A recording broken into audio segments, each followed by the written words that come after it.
So guys, when I try to import this photo to the Photoshop, I'll see this message. Could not complete your request because blah blah blah. So in this video, I'll show you how to solve this problem. So as you can see over here, normally this picture can be displayed in the picture viewer very properly. But when I try to import that photo in in Photoshop, then you'll get this error message. So first of all, to solve this problem, open this photo to the paint. Open this photo with the paint.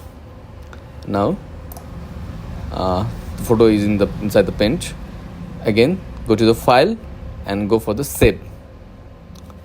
Then close this. Again, now import the photo to the Photoshop. So now photo is now successfully imported to the Photoshop. So with this simple tricks, you can solve this issue, solve this problem. So I hope this is gonna be helpful for you, and thanks for watching. Bye bye.